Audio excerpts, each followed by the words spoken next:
Jana katika uwanja wa Al Madina Stadium katika jiji la Rabat huko nchini Morocco ilipigwa dabi ya Sekafa, dabi ya Afrika Mashariki. Timu ya taifa ya Uganda, The Cranes, Kolongo hili chini ya mwalimu wao Poput, raia wa Ubelgiji ambaye ni kocha mwenye experience kubwa na soka la bara la Afrika, dhidi ya timu ya taifa ya Tanzania, Taifa Stars, nyota wa taifa.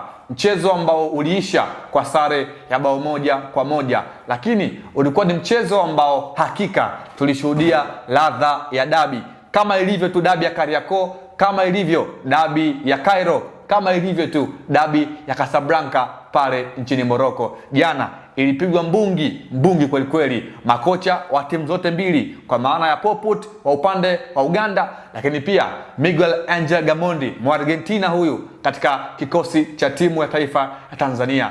Kipi kilikuwa bora? Lakini tumeshuhudia baadhi ya matukio ambayo kila mmoja aliondoka huku akiwa anayawaza. Tukio kubwa katika ule mchezo kwanza ni mkwaju wa penalty ambalo Taifa Stars ndio alipata bao, ambayo ilikuwa ni deflections, ambayo mlinzi wa timu ya Uganda ilienda kumgonga kwenye mkono na muamuzi kutoka nchini Morocco akaamuru kuwa mkwaju wa penalty ambao Simon Msuva akaitanguliza mbele Taifa Stars katika huo mchezo. Tukio la pili lilikuwa ni tukio ambalo timu ya taifa ya Uganda waliweza kusawazisha bao kupitia kwa mshambuliaji Ikpeazu Uchechuku, nyota huyu raia wa Uganda ambaye ana asili ya Nigeria, nyota anayekipiga huko Scotland. Alichomoa mara baada ya kupiga free header ambayo walinzi ni kama vile walikuwa wamesinzia hivi na mchezo kuweza kwenda sare ya bao 1-1, lakini katika dakika 80 hivi Tanzania wakasababisha mkwaju wa penalty. Mlinzi wa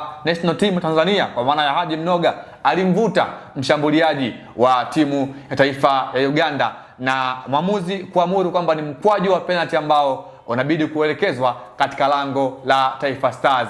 Hatimaye kijana ambaye amekuwa gumzo kwa wakati huu nchini, kijana ambaye wao wanamuita Star Boy, Alan Okello, ambaye anazungumzwa sana kwamba katika dirisha hili la usajili huenda akatua Tanzania katika hizi timu kubwa mbili kati ya Simba au Yanga, lakini Young Africans wao ndio ambao wamefikia hatua nzuri kuweza kumpata nyota kinda kutoka pale Uganda. Mkwaju ambao uliota mbawa na kufifia ama kutokuwepo kwa matumaini tena kwa timu ya taifa ya Uganda kuweza kupata alama 3 mbele ya majirani zao Taifa Stars.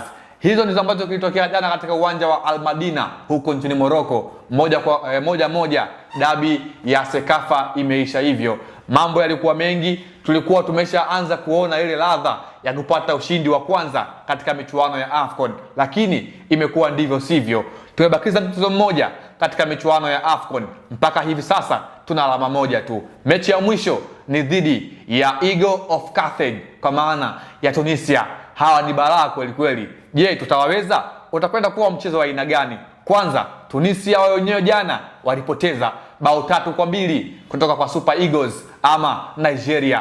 Je, tutaweza mfupa mgumu ambao umemshinda fisi?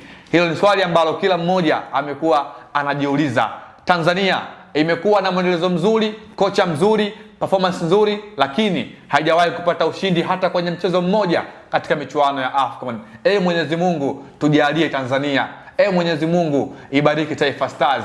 Naitwa Leopard John, sauti ya mvua, ambaye nimekuletea juu ya kile ambacho kimetokea jana katika mchezo wa michuano ya AFCON huko katika nchi ya Morocco. Taifa Stars Tanzania dhidi ya Uganda, mchezo ambao ulimalizika kwa sare ya bao 1-1. Simon Happy God Msuva akiweka rekodi ya kumfikia Mrisho Harfan Ngasa mabao 25, ambaye huyu ndiye ambaye alikuwa anashikilia rekodi ya kuwa mfungaji bora wa muda wote kwa zaidi ya miaka 4. Jana rekodi hiyo ikavunjwa katika uwanja wa Al Madina Stadium nchini Morocco. Hadi wakati mwingine, endelea kusalia na Anuari TV. Asante.